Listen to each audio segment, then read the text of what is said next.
go live button. So let's wait for the stream to fire up all across the fruited plain of the internet. We're back. It's a Monday. It always feels like there's an extra couple of feds clogged in the tubes from their weekend rummaging around, but it's connecting, and eureka, it's working. So that means we can go ahead and get started. So let's do it, shall we? Hello, my friends, and welcome back to yet another episode of Watching the Watchers Live. My name is Robert Gouveia. I am a criminal defense attorney broadcasting from the Valley of the Sun deep in downtown Phoenix, Arizona. And today we are talking about George Allen Kelly, a little bit further south than where I am in downtown Phoenix, going down to Nogales, Arizona, Santa Cruz County. We've been covering a lot of the George Allen case, also known as the Arizona Rancher, of course. He has been charged with murder and aggravated assault for allegedly shooting and killing an illegal immigrant, somebody who was crossing the border on his property. George Allen Kelly said he shot over their heads. They say he shot him in the back. There were two other illegal immigrants who were also there. He's being charged with aggravated assault against them. We talked a lot about them. We actually heard from one of them at one of the prior proceedings that we covered here. You'll see he's got these 3 counts. 1 count murder was amended to second-degree murder. So originally charged as a premeditated murder, dropped down to second degree. Then we got ag assault for the 2 illegal immigrants. DRR was the individual we heard from, and we took a bunch of notes on this one. The last time this was in court, which was for a preliminary hearing. And we were a little bit shocked that the preliminary hearing was going to be taking place because this doesn't usually happen for murder charges. In ordinary cases, they go through a grand jury indictment where all the proceedings take place behind closed doors, which is why you don't ever see this stuff kind of on full display like we got to enjoy, and I say that academically, at the last proceeding. So now we are going out of that same court. So we got bound over from the justice court, which is a lower level court. It's a preliminary court where they're just trying to establish probable cause. But we got kind of like a trial. It was like a semblance of a trial. We got to see some actual witnesses testify. We got to see some police officers testify, some detectives, everybody who was involved, including these 2 individuals. The lead sheriff, we weren't real sure who he was or what his name was, but we're going to get into all of that today, because there is a disclosure document that gives us the names and details of everybody who's involved, which of course we will get to. We heard a lot from this lead detective, Jorge Ainza, at the last preliminary hearing, and it was a long hearing. You know, these hearings, ordinarily we don't have them. So the fact that we did have it, and the fact that this wasn't something that was continued, it really left the defense attorney, her name of course is Brenna Larkin, who has been doing an outstanding job. And we're going to take another look at a recent filing that she just submitted on Friday of last week, which was challenging the whole hearing from the beginning, right? She says this is kind of nuts. They didn't give her any continuance at all. They didn't have any hint about, oh, hey, look who's calling. It's my brother Joey. My brother Jojo. All right, let's say hi to him real fast. He's got a YouTube channel. Hey, buddy boy, what's up? I'm on YouTube right now. You want to say hi to everybody? All right, say hi to everybody. Tell them subscribe to my channel. Hello, my fans. Type out Indiana Jones. What's your next video about? Yes. Tell them about your next video. What's coming up? Indiana Jones 5, June 30th is coming. And new Terminator and that boy is coming too. I will release it soon. Wow. Okay. See my fans. Okay, so I'm going to tell your fans right now, they can hear you right now. So Terminator's coming out and Indiana Jones? Yeah, June 30. Oh my gosh, those are going to be so good. Thanks, Bob. I need that. All right, I'm going to tell them, do you want them to subscribe to your channel or what? Yes. What's that trailer and watch that video. Okay, we'll tell them to subscribe to your channel and watch the video. And I'll put the link in the chat, okay? Thank you, Bob. I knew that. All right, buddy. Love you, man. Good, Bob. Bye. I'll see you. All right, so that's my brother Jojo. And that means we got to get his video, his channel up and ready to go. Obviously, you know, he'd like you to subscribe over there. So I guess we better get that link up. And I'm grabbing it right now. All right. I am Joey G86. Boom. There is his YouTube channel. It is now pinned. And he's super excited about it. So thanks for subscribing over there to my brother Jojo. All right. So as we were saying, Brenna Larkin was the attorney who is still on the case, was and is the lawyer who is going to be representing George Allen Kelly. And she submitted a motion on Friday challenging this entire ordeal. And I think it's going to be beautiful. We're going to read through it here in a quick minute. But first, let's just get our recollection, remember what happened. We heard from lead detective Jorge Ainza, and there were a lot of issues with his testimony. He sounded like he was very prejudicial, like he wanted to basically pin this on George Allen Kelly, because the defense lawyer, Brenna Larkin, was able to get him to say that he was being sort of very kind of harassing towards George Allen Kelly. He was saying things like, "You shot him, didn't you? You did. I know you did. Don't you lie to us. How dare you?" So on and so forth. And then when he had the same interview with the other illegal immigrants, he was saying, "Oh, what do you mean you saw a horse that was shot and killed? Oh, well, I guess it didn't mean that much to me." "Oh, what do you mean?" He said, you know, this, that, and the other thing. And there were all these discrepancies in his testimony. And that turns into, I guess, just errors in thinking, just simple mistakes that a poor immigrant would have. Whereas George Allen Kelly is just this liar. You know, and we really sort of zoomed out on this and had conversations about, even if the bullet that left George Kelly's gun is found in this deceased individual who goes by the acronym GCB, Gabriel, even if the bullet was in him, there's good evidence and good argument that's already been presented that George Allen Kelly has a self-defense claim, something very valid, because there were people on his property, and there's other evidence that Border Patrol agents and other law enforcement individuals were witnessing men running around with guns in camouflage, right? We already saw this. It's already been reported in sort of the dispatch records, the calls. It's already in evidence because Brenna Larkin was able to dig it up.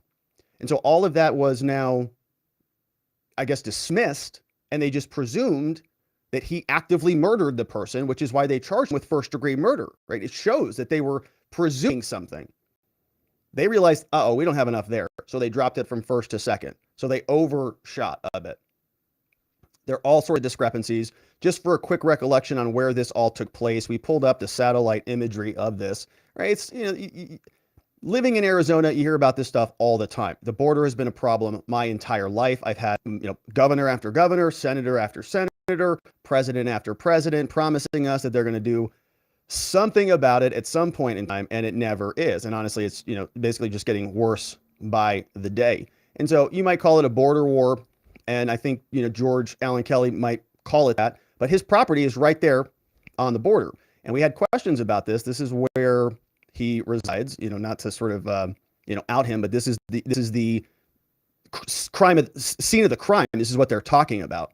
And so this is where allegedly he was standing on the sort of porch of the house. And they said that they found the casings in this area and that he was shooting this direction. We presume that it was southbound or sort of in this direction near towards the border, and that the migrants were somewhere in this vicinity, right? We don't really actually know where they were. They're talking about washes. They're talking about hills. We had the testimony of one agent for the government. I forget what law enforcement it is, but he was saying that it would be like a very hard shot to make because it's over 100 yards in whatever direction it was. And so we don't even have ballistics. We don't have any forensics on the bullet yet. Maybe they are going to be presenting some of that today. We don't know.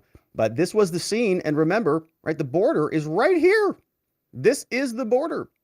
And the migrants were saying that, you know, they basically came up to the border, went all the way to the end of the wall, and went north. They just went all the way around and made their way up near George Allen Kelly's property. The city of Nogales, which has a lot of traffic, is further this direction. You can see here, right? This is Nogales in the United States, and then Nogales in Mexico. We have the Border Patrol facility right here.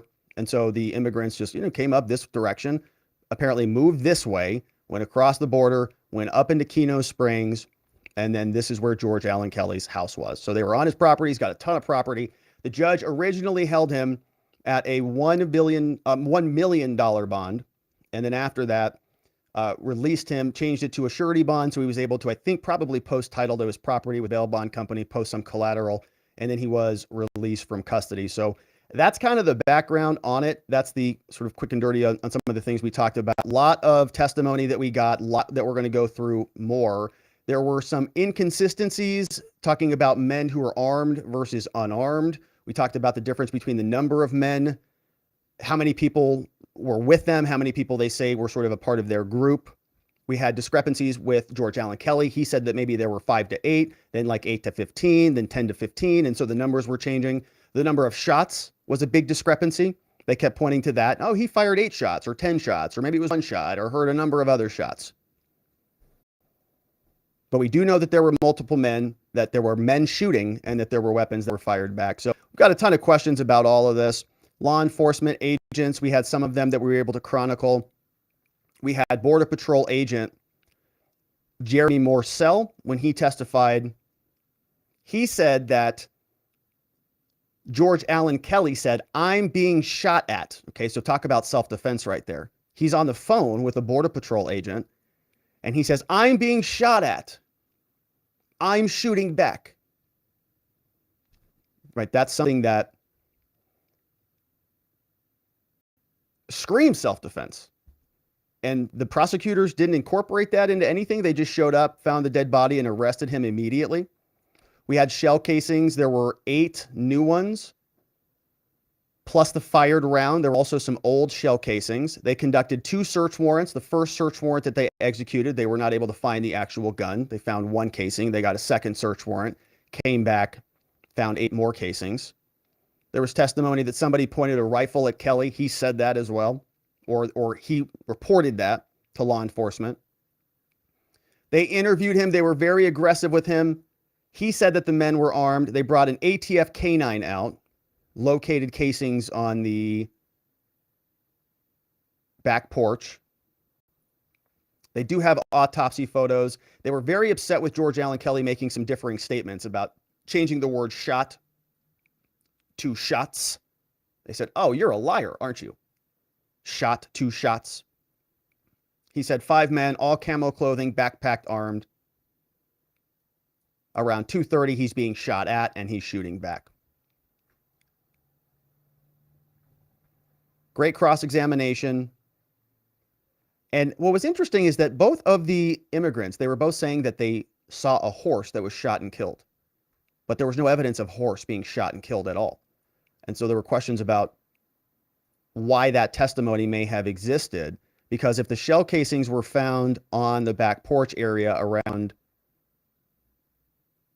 this location, the barn that we saw, we were presuming the barn may be this direction over here, and that this building may have been the water pump.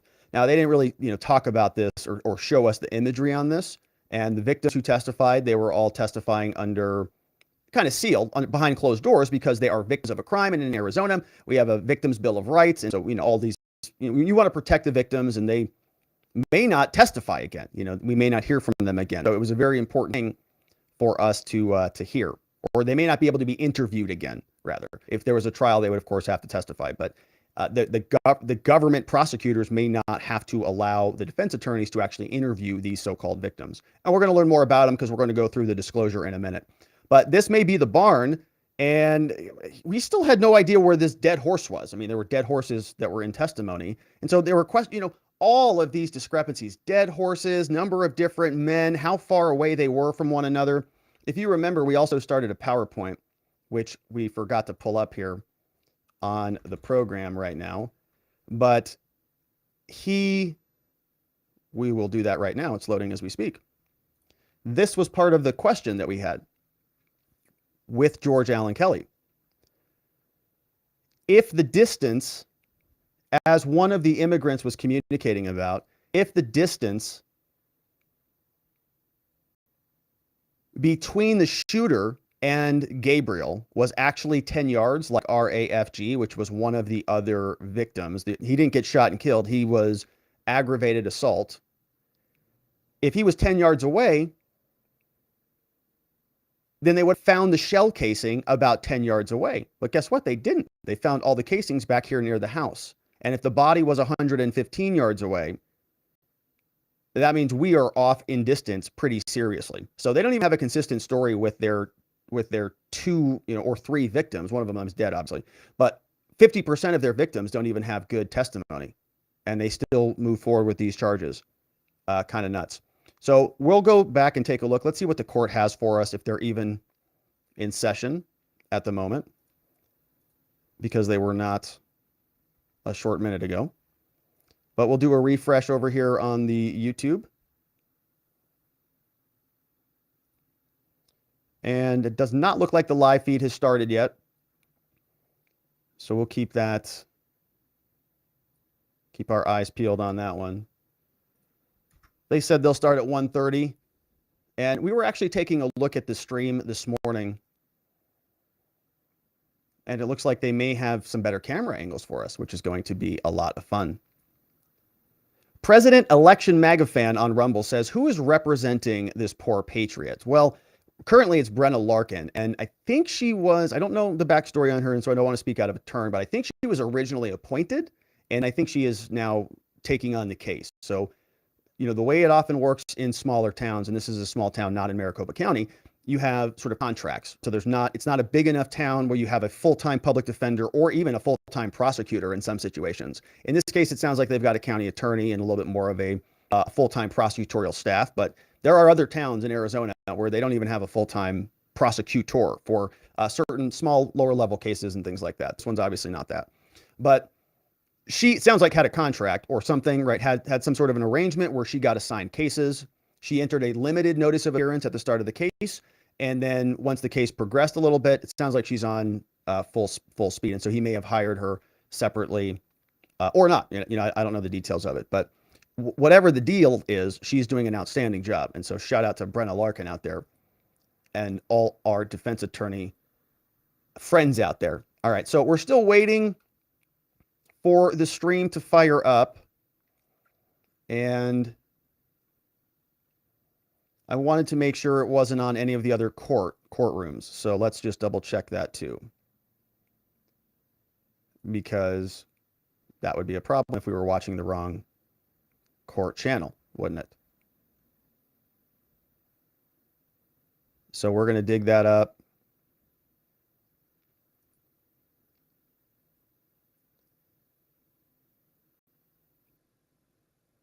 On the live streaming feed. So all of these courts are live streamed, which is very nice. Very nice of them. So you can see them here. 1, 2, 3, 4, and 5. And we'll check courtroom 4. Judge Fink's room is where it should be. Courtroom 1 is off. Courtroom 2 is not on. Courtroom 3 is where they were last time. So if you missed these hearings and you want to see the full thing, now we streamed all of these. We covered all of these. But out of Courtroom 3, 3162, we have the full hearing. So I guess we could throw that on while we're waiting. This is basically how it ended last time.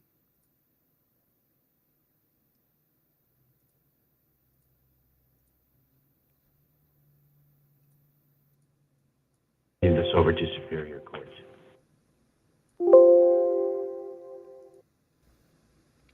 So the judge came out. There's George Allen Kelly. This is the Arizona rancher. Some people are asking, who is this guy? He's a 73-year-old man. He has property here in southern Arizona, lived there with his wife, no criminal record at all, never been in trouble. I think he said he never has even done marijuana, never done drugs or anything like that. And so he has been charged with 3 crimes, originally premeditated murder, and then they dropped it to second degree. And this was the tail end of a preliminary hearing. This was about, I think 4 or 5 hours worth of testimony. And they're all piling back in. The judge gave him the order. I'm ready for you guys. Bring everybody back. And so we'll let that play for a quick minute while we check in on the other court proceeding.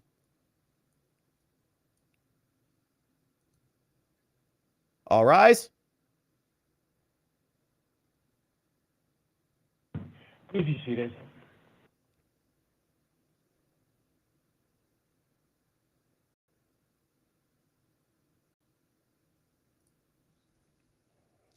This was the judge binding it over. So we are just leaving this. Like, this is the Justice Court. It's going to be basically the same building, but we are just leaving the Justice Court, which is where you just determine probable cause. First and foremost, let me just say it was a very long day. There was a lot of testimony today. There was a lot of information that was brought to light. But one of the things is that I went into the jury room. I wanted to make sure that I reviewed all my notes. Do I think that there was some testimony that there might have been some holes on? Yes, I do. But at the end of the day, there was only 2 parties that were there, right? And there's just so many things that are in question. But at the end of the day, this is a probable cause hearing. So the court does find that these offenses were committed by this defendant, and I will be binding this over to Superior Court. So that was that. All right, to Mr. Kelly. So your arraignment date in Superior Court will be the 6th of March. That's and today. It will be at either 9 a.m. or 1:30 p.m. And it was at So you'll 1:30? continue to be released on the bond that was posted with the following conditions.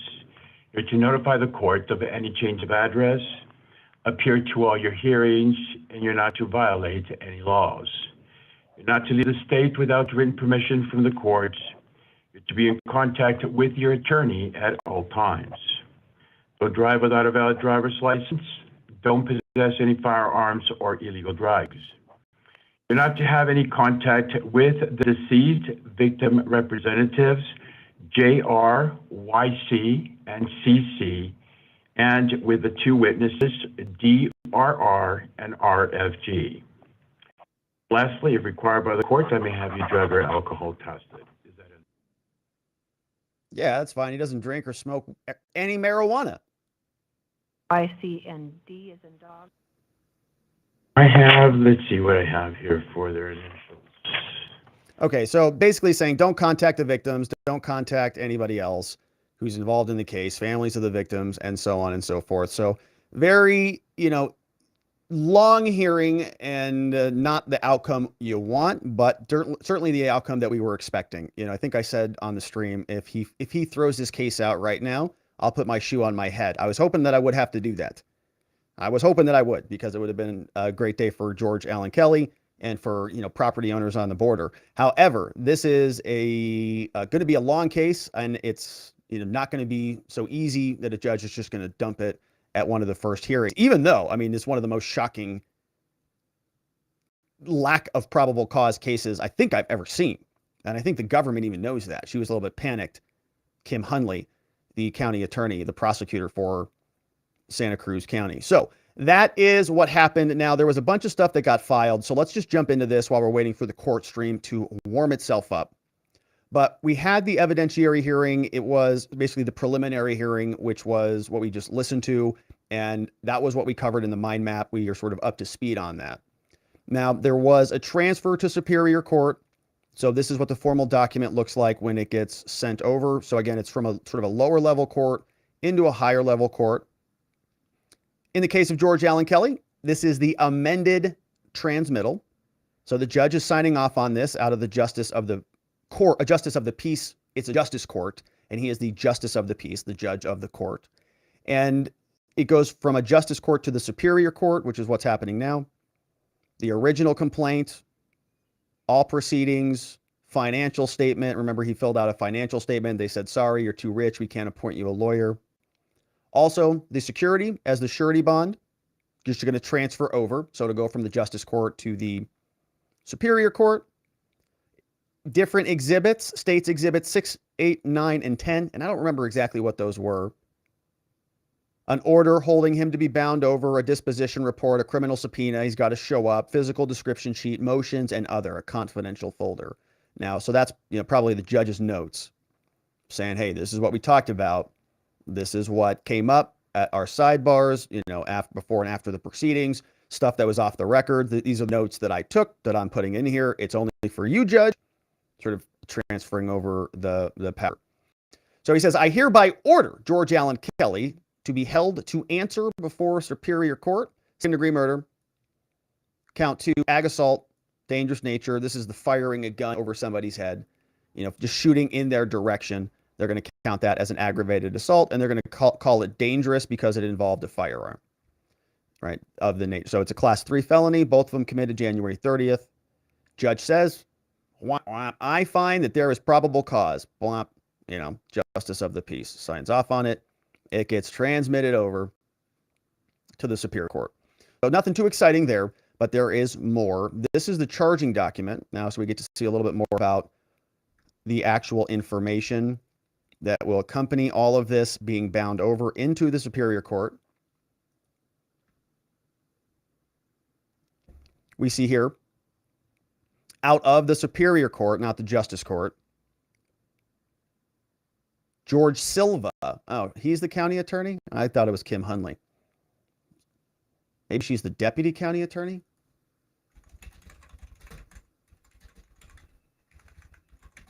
Let's see here. Yeah, she's deputy. Okay. So Kim Hunley is not the county attorney. My mistake on that one. She is deputy county attorney. I thought we were seeing the actual county attorney there. Turns out that's not true.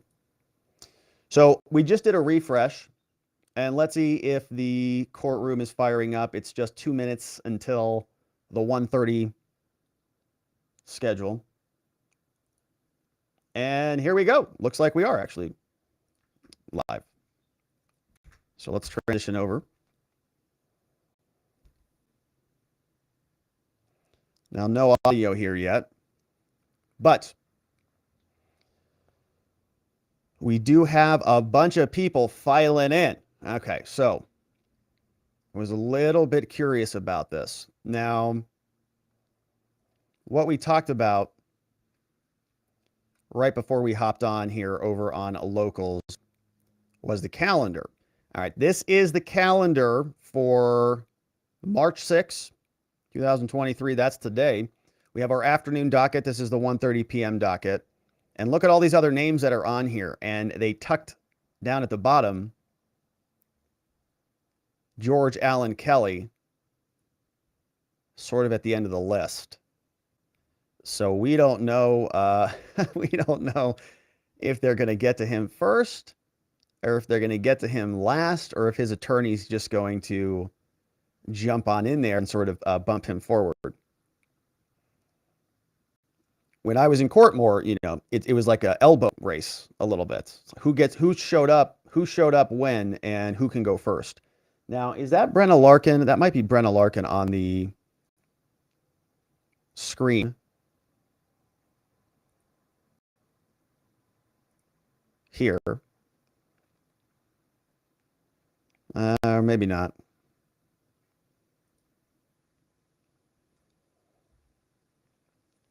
Hard to tell.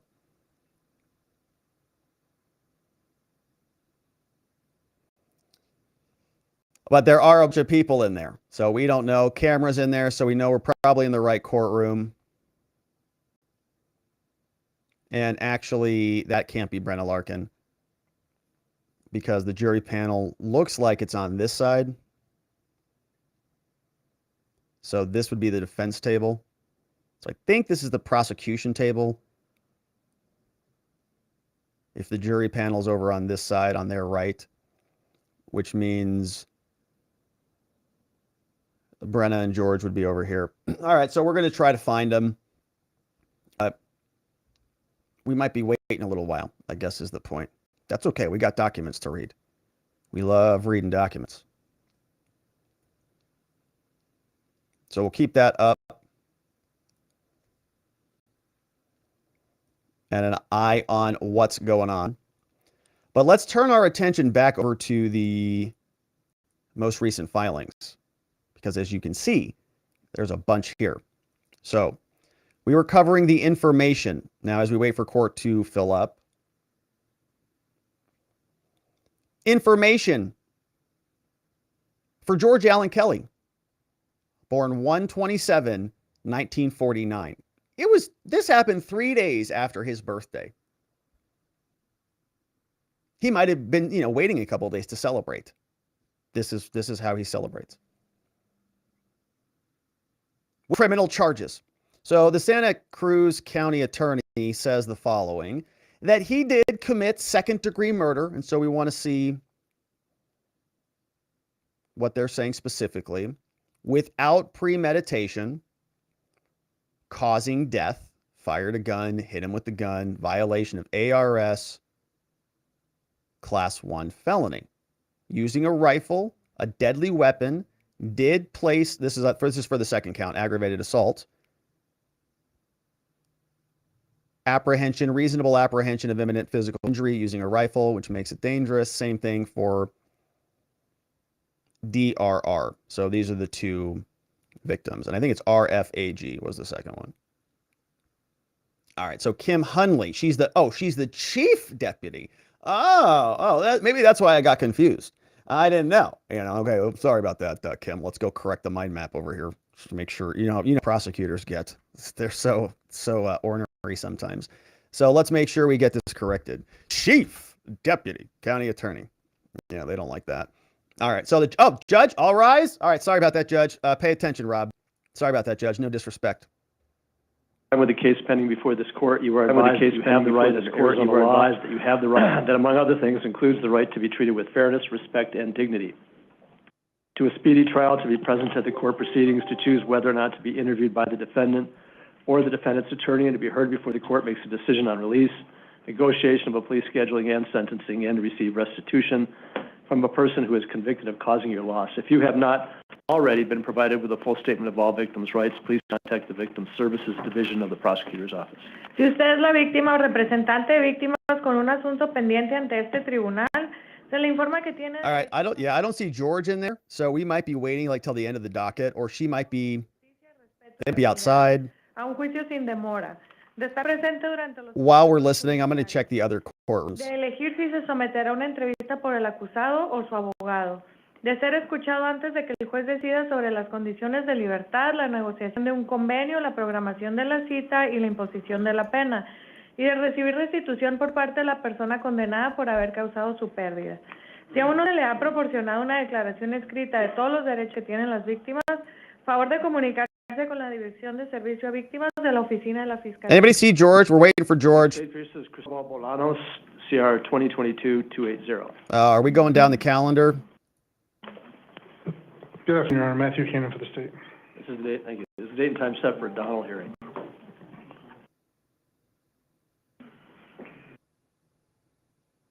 Judge, good afternoon. Good afternoon. I understand through staff that you're seeking a continuance of the Donald. Judge, that's correct. I spoke with my client actually on Saturday. Who was that? That was Cristobal? I received a message from my assistant basically indicating that he's a truck driver and his truck broke down. Is that, that was Cristobal, right? Just for a short continuance. All right, so that was for a Donald hearing. All right, so, all right, we might have to get through all these defendants before we get to George Kelly. All right, at least we're in the right room, it looks like. So, all right, so we'll keep... I wasn't here last time, which was on January 30th. Based on the avowal from Mr. Damon, we'll keep this open. We'll keep it muted. Please yell at me if you see George Allen Kelly. We'll let the other defendants go through the process. I recognize him. He was there last time. Wonder who that is. He actually looked familiar to me. I wonder if I know that lawyer. All right, so we've got George Allen Kelly, and we had the charging document, so we'll fly through that one. Not much more there. We got the 3 counts, ag assault for the 2.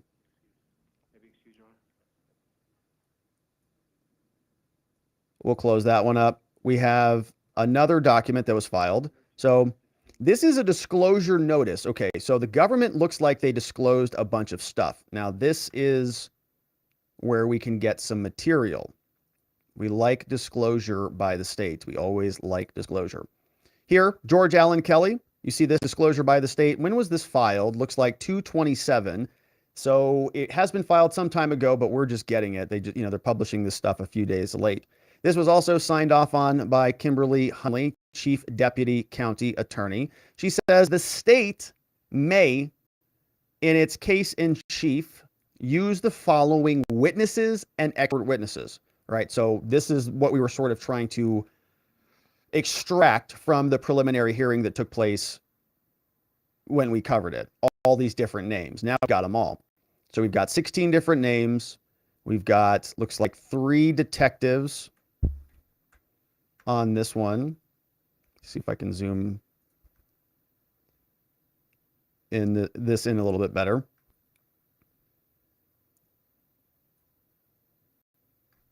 That's not any better. All right. 3 detectives. You can see Ainza. We heard from him, I think. I think he was the main one. Bunting, Barba. We've got a bunch of deputies who were involved. So it looks like 1, 2, 3, maybe 8 deputies, 2 lieutenants, dispatcher, custodian of evidence, and 3 sergeants. So big crew out there. We've got 4 agents from Border Patrol. We already heard, I think, from Morcell. We also have the attorney's office, so the Santa Cruz County Attorney's Office. Apparently 2 detectives working with them. Victims' representatives.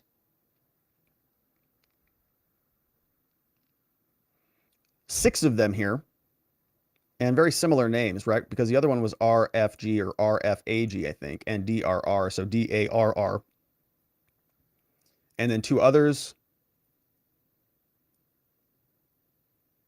So it'd be interesting to see who is a victim representative for whom. Because we have 3 different victims. Gabriel, of course, is deceased, but the other 2, we heard one testify, the other we're still waiting on. And the other one was picked up by Border Patrol, if you remember.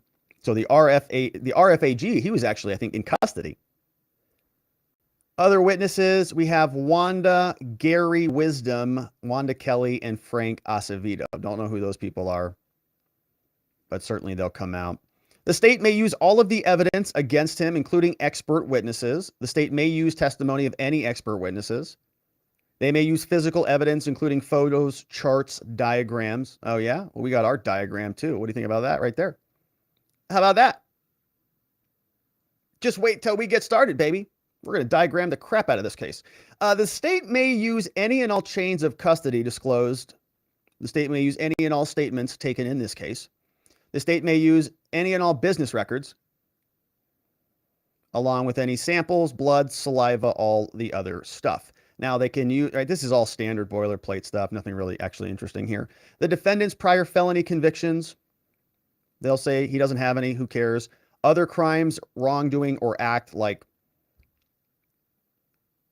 any lying or cover up or any type of, additional negligence, they're going to use that against him. He doesn't have any of that either. Mitigation, they say they will disclose to the defendant all information that might mitigate him. So some, Brady materials and exculpatory information, they're going to give all of that. Obviously, they've got to do that. Here they say collateral issues. The state may use any evidence that they got from the search warrant or from an informant or from any surveillance. They want to schedule a preliminary conference, which is what the judge is going to do after today. So after the judge, let's check in. Let me either continue the matter, or we sentence him, and then we have you brief the extension of the termination date. Yeah, and Judge, I wanted to let you know that last week I was diagnosed with pneumonia. Oh man, sorry, bro. Hopefully you get better. That sucks. Judge, give him the continuance, man. Come on. All right. So inspection and examination. So also talking about the omnibus hearing, there's going to be additional hearings scheduled after today. You're allowed to get the materials you want from DPS. Also, we've got some expiration dates. That's nice. They tell you your stuff's going to expire in 60 days. Get it from them. And if we have anybody that we know of that has a criminal history who is a government witness, we'll let you know about that. But they don't have that either. So scanned and emailed 27th day of February. Copying Brenna Larkin, criminal defense attorney extraordinaire. All right, so that's the disclosure notice. Like, again, not great in terms of stuff that we get, but it's noticed that the defense got a whole slew of other stuff. And I'm sure, I think she had binders full of stuff that she was walking around from. They don't necessarily publicize all of that, right? But they just are notifying the court. We gave them, binders full of material.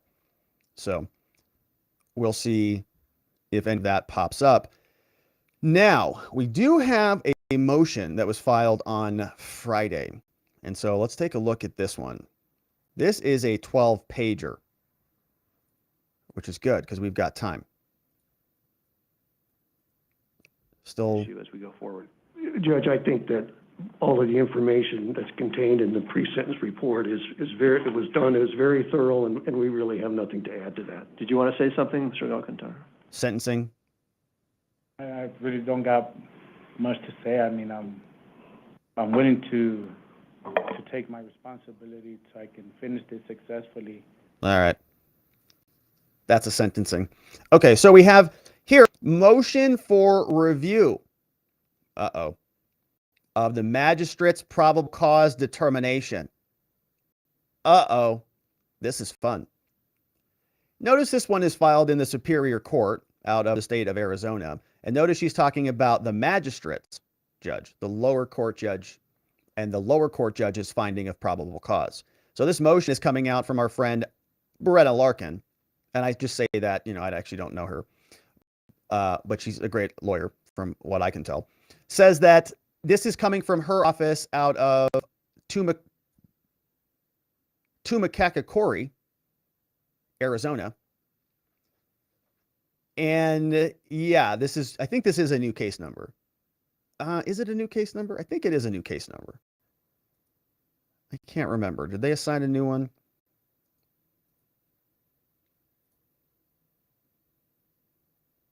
Did I save that on the mind map? I think they did assign a number.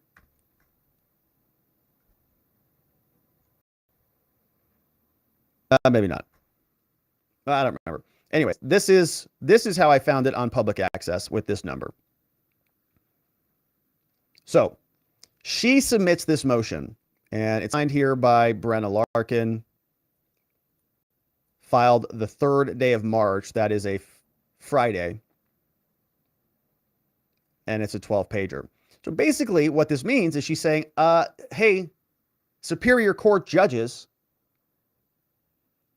which, I don't want to be sort of pejorative to Justice Court judges, but Superior Court judges are, they are the felony judges. Like, that's what they do. They exist to handle felony criminal cases. Justice Court judges do not. They do probable cause hearings and these types of determinations, but in most cases, what they're handling are misdemeanors. That's why they are justice courts. The felony courts go over to Superior Court. So basically, she's saying, look, I know this lower court judge did what he had to do. He determined that there was probable cause, but he didn't do a good job. I'm asking you to reconsider it, review it, and decide that there isn't enough here. And so we may see that in this case, the reason they're saving George Allen Kelly for last is because they may have oral arguments on this, and we'll see what the judge wants to do about it. It's still this one defendant. You see, sentencings take a long time. File for post-conviction relief. If you want to know more about what that is, your lawyer will tell you. If you wish to file, you must file a written notice of your intent to do so within 90 days of today's date, otherwise you'll lose that right. And if you decide to file and if you cannot afford it, the court will pay the costs of that action, and that includes cost of a lawyer and any documents or records or transcripts that are needed for that purpose. Now, in a moment, you're going to step forward here. You've got some documents to sign with the clerk right here. Then report down to adult probation on the first floor of this building. There, a probation officer will meet with you, or he or she will explain to you and go over all the terms and conditions of your probation again. Don't leave the building. go immediately to adult probation. If you fail to do that, a warrant will issue for your arrest. Do you have any questions, sir? No, the only question I got is, my wife, she's going through. All right, so we'll leave that out. Now, you know, I was trying to gauge who this was so we can see. Disposition hearings, that's a sentencing, I think is what they're doing right there is a sentencing. They're calling it disposition hearings. So those can take a while, as you can see, right? He's been up at the podium for about, 10 minutes now. So if you got a bunch of those, you might have change of pleas. These take forever too. If they're going to save George Allen Kelly to the end, could be a long wait for us. We'll have to see. But we'll go back through the motion because this is some good stuff. So we have Brenna Larkin, defense attorney for George Allen Kelly, writes the following. All right, Judge, hate to have to do this, but comes now the defendant by and through the undersigned attorney. We respectfully make this motion for you, the Superior Court, to review the magistrate's probable cause determination. They say this motion is being made pursuant to the Arizona Rules of Criminal Procedure, and here are the following facts, she writes. This case involves the defendant, George Allen Kelly, firing warning shots over the heads of armed drug traffickers on his property. She says Mr. Kelly was eating lunch when he heard shots fired and saw his horse running. Who is here? On behalf of George Allen Kelly, he is present. Yeah, we need to check the fingerprints. Whenever anyone's comes before the Superior Court, we check their fingerprints, 2 of their prints, just to make sure we have a full set of prints on file. George Allen Kelly has just entered the room, and he's getting his fingerprints checked. Walked right on in there and right up to the podium. His attorney standing at the podium.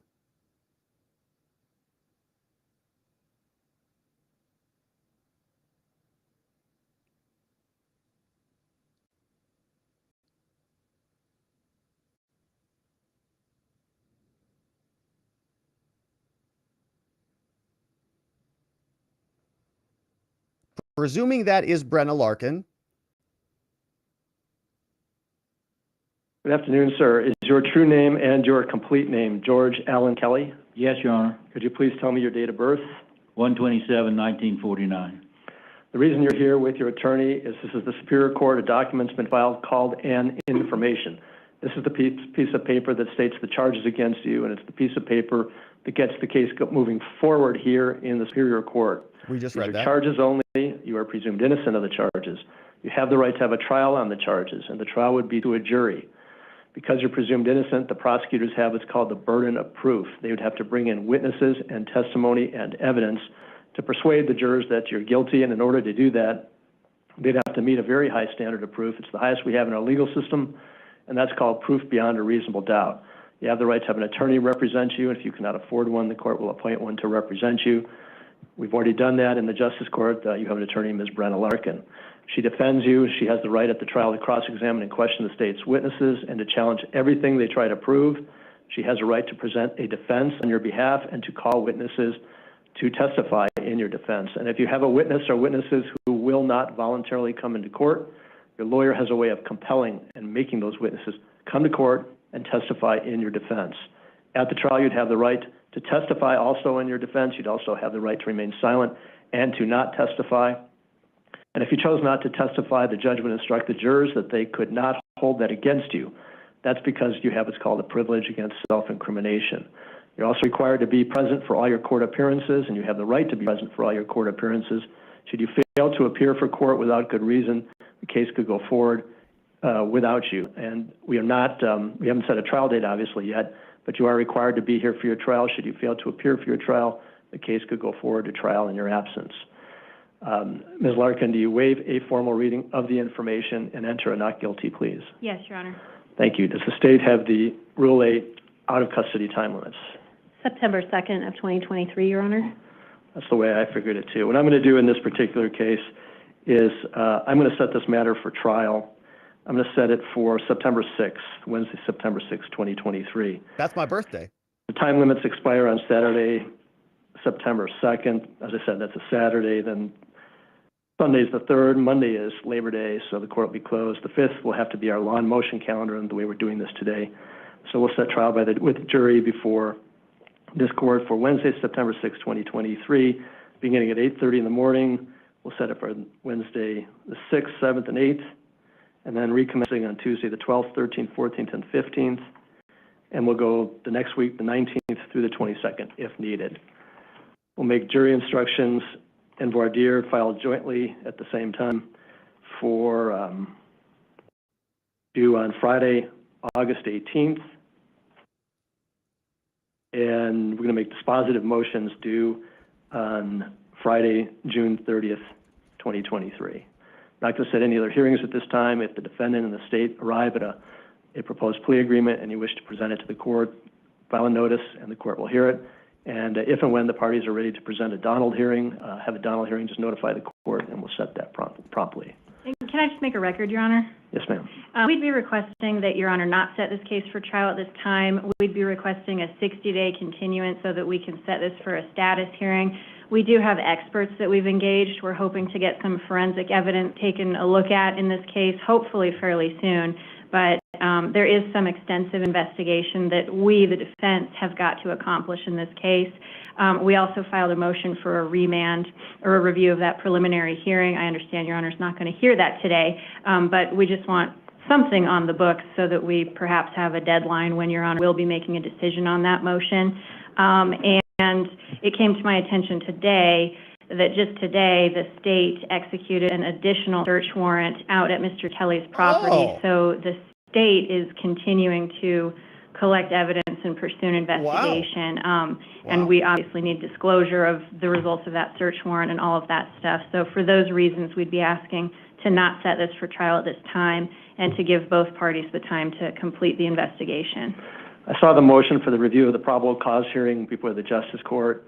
That's going to require the preparation of transcripts. What I didn't see is a proposed form of order from the defense for the court for the ordering of those transcripts. So as soon as you prepare I did file that today, Your Honor. Great. As soon as I see that, I'll sign it, and the court reporter will get to work on those transcripts. Yes. And Your Honor, I did not receive the Ms. Larkin's motion, so if I could have Ms. Larkin send me a copy of that, I would appreciate it. All right. But the I court can is. do that. I'm sorry? And Yeah. then, of course, we'll want to have an extension to respond until after the transcripts, 10 days after the transcripts are prepared. Right. I think that's customary. But we'll see how quickly the transcripts get prepared and then how quickly the court. I can read transcripts quickly, so I don't think that's going to be an extensive decision. But I am going to set the case, keep the case for trial as set at the present time. If extenuating circumstances arise during the course of the proceedings and a continuance in your opinion is needed, file the motion. State will have a chance to respond and we'll hear the motion. So now we set a trial date, Mr. Kelly. At the present time, it's September 6, 2023. As I said before, you're required to be here for your trial. If you fail to appear for your trial without good reason, the case could go forward to trial in your absence. Do you understand all of that? Yes, Your Honor. Do you have any questions, sir, about what I've said so far? No, Your Honor. Very well. I'm sure you'll stay in close contact with your attorney, Ms. Larkin. She's got a lot of work to do. I've set a trial date. A lot of that work she has to do with you. So I'm sure you'll make yourself accessible to her so that you can participate in the preparation of your defense. Yes, I will, Your Honor. Very well, sir. Anything else, Ms. Larkin? No, Your Honor. Ms. Hunley? No, Your Honor. Thank you. You're... Your Honor, we haven't received a response, therefore, All right. Did you get a full set of fingerprints taken, sir, when you were arrested, if you remember? As far as I remember, yes. I'm pretty sure you did, but we'll check on that. I'm not going to order anything additionally at this time because I'm confident you did, and but if I turn out to be wrong, then we can take care of it. But thank you.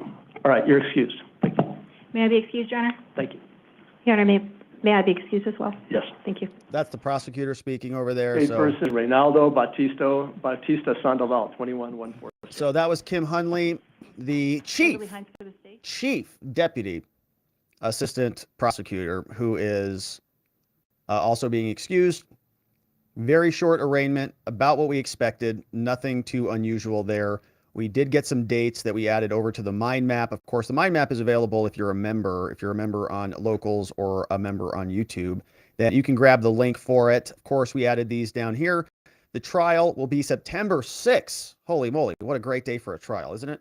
And it is also, we got some additional deadlines coming up, August 18th, Friday, June 30th, for more motions and pretrial filings. Now, the reason, trial is far away, right? There's no question about that. And trial may not actually happen on 9/6. Remember that in criminal cases, we have you have a right to a speedy trial. And so when you have a complex case like this, a case that's designated complex with murder and all sorts of different forensics and many different witnesses and many different victims and so on, all in this case, it doesn't surprise me that the judge pushed it out that far, and it may get pushed back again. We'll see.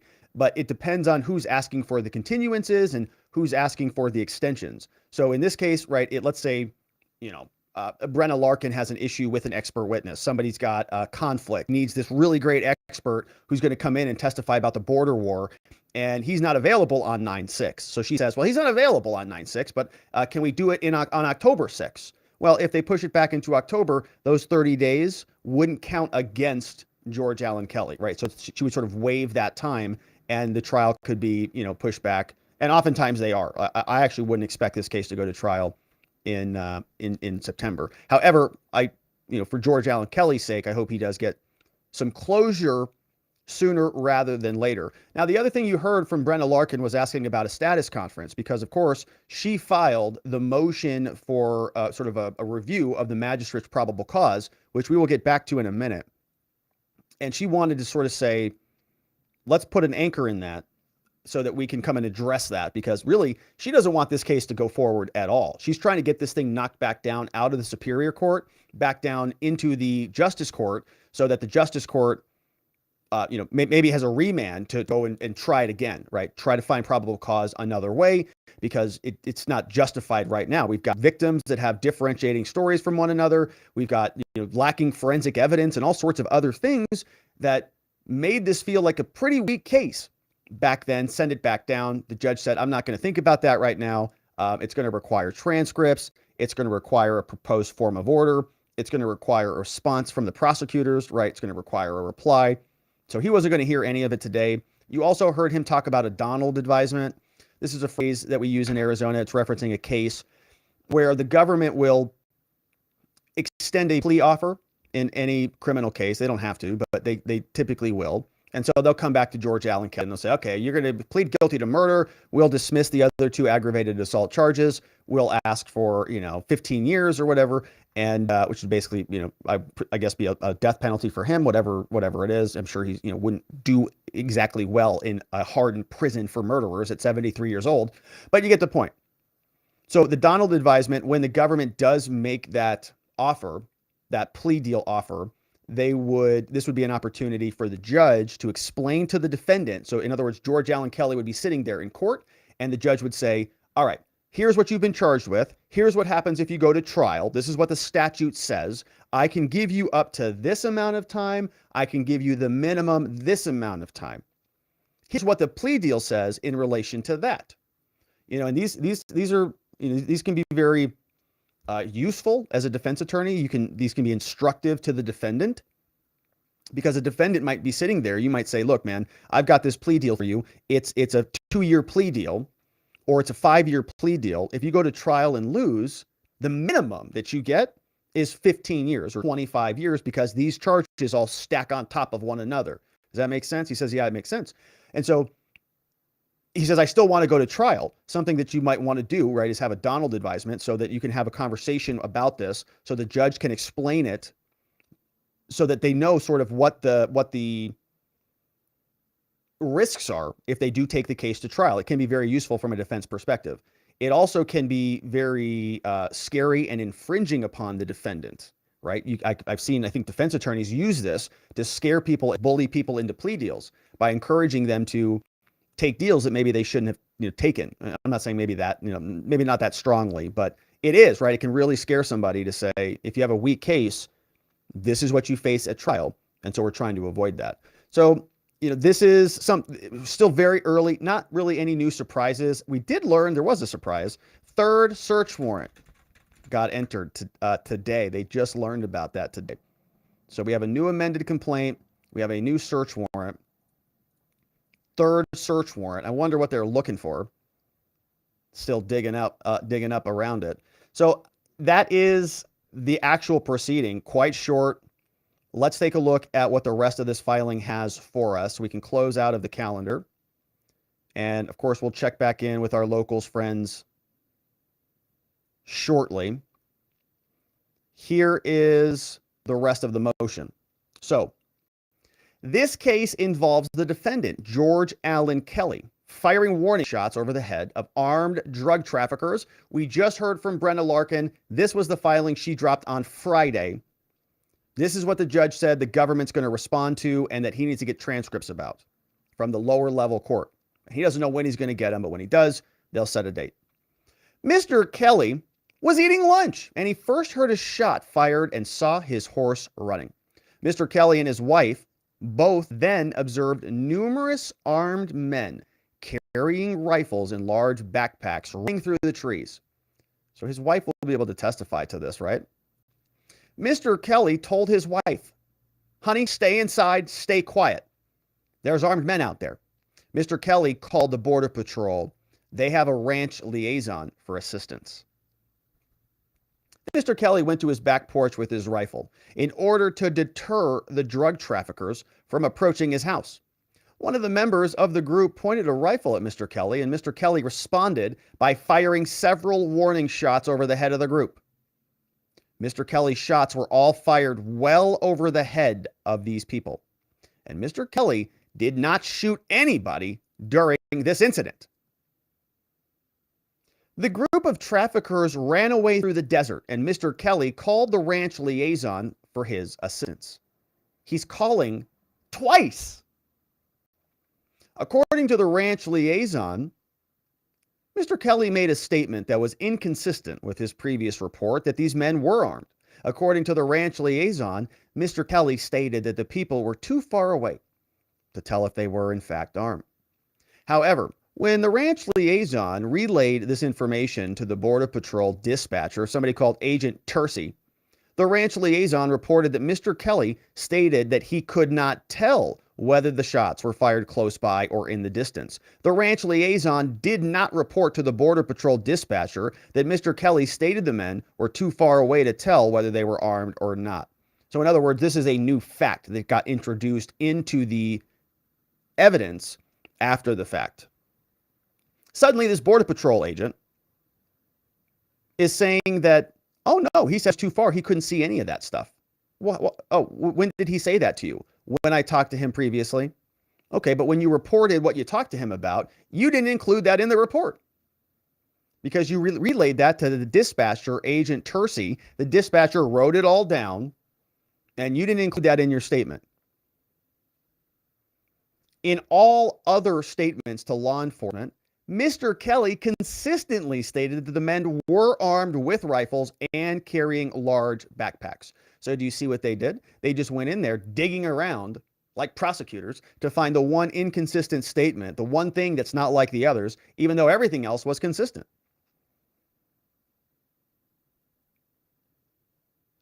And it may be that he was consistent in that statement as well, that this Border Patrol agent is just misremembering, if you want to be generous. Because when he actually called the Agent Tercey and reported it, that wasn't in there. That only Kelly said he couldn't tell whether the shots were close or far. Didn't say anything about armed or not, which is pretty critical in a self-defense case, isn't it?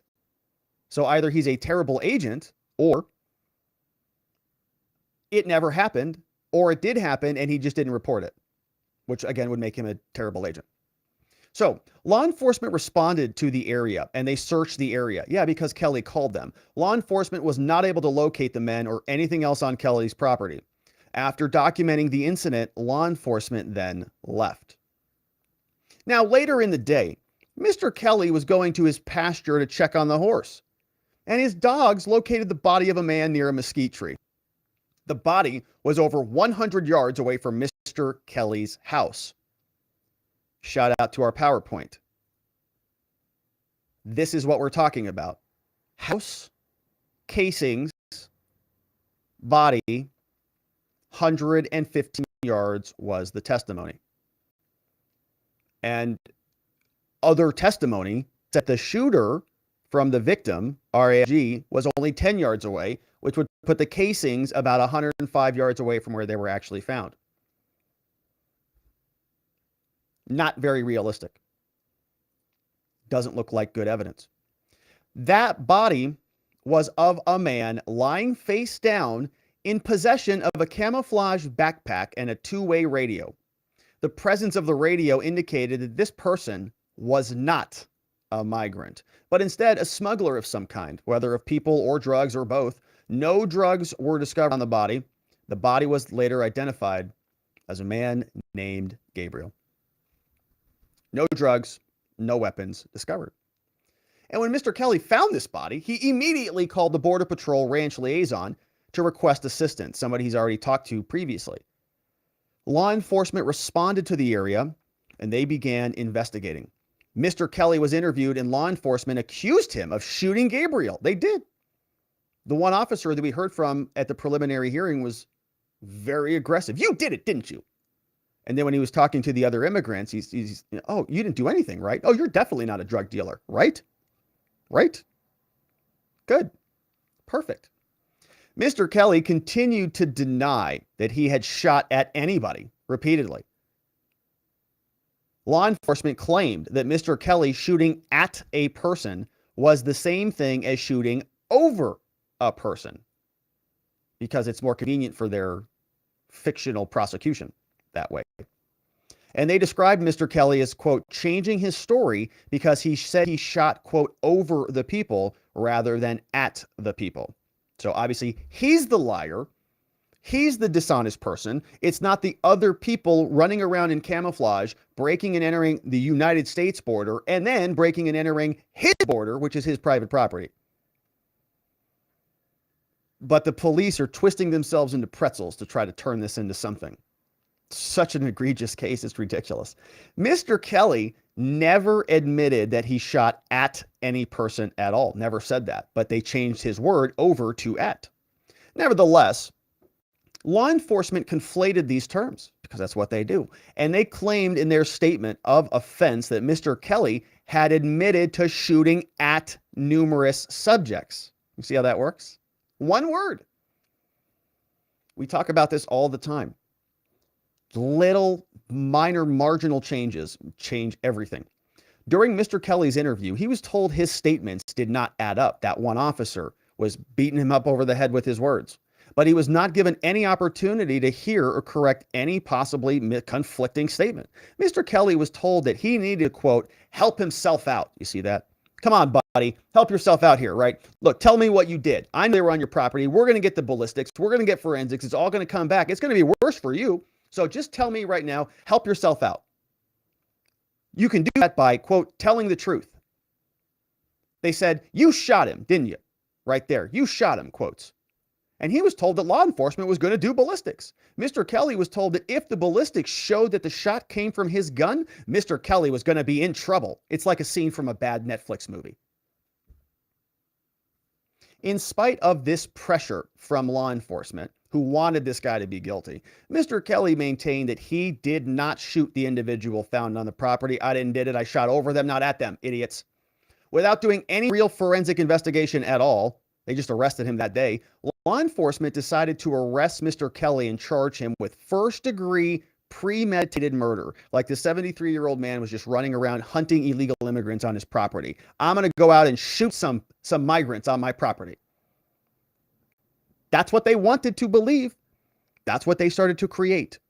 Search warrants were then executed and shell casings were found on Mr. Kelly's property near his house, 100 yards away from the body, consistent with Mr. Kelly's statements that he fired warning shots up into the air. 100-yard shot away from the porch of the house where the casings were is a difficult shot, and he was all sort of tucked back in a wash behind a mesquite tree, give or take.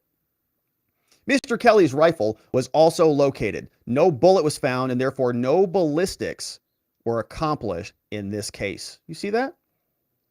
No bullet was found. So we're not going to get ballistics. What? So the bullet went through, is not recoverable, and there are not going to be ballistics in this case.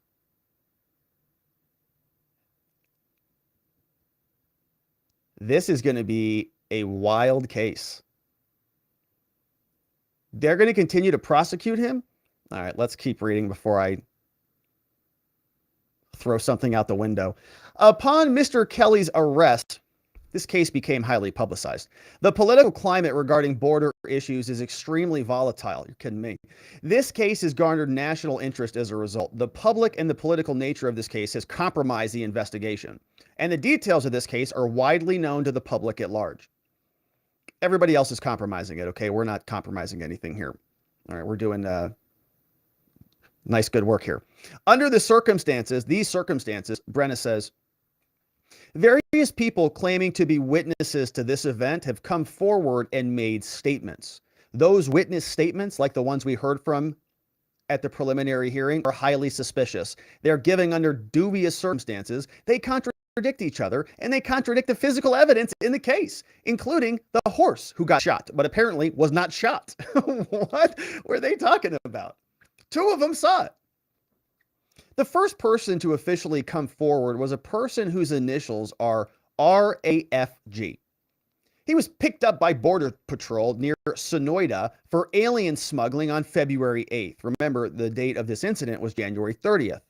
So Gabriel is on scene at illegally crossing into the United States, illegally crossing onto Mr. Kelly's property. He's shot and killed. They say by George Allen Kelly. We don't know by whom. 9 days later, on February 8th, he left right after the shooting happened. He's with a group of 8 to 10 guys. He's like, I'm out of here. Something went down. Somebody's shooting somebody. I'm out of here. But he was, at the time, right, we were told, or currently still told, he's just or at least his friend, the other person who he was with, DRR, the other migrant.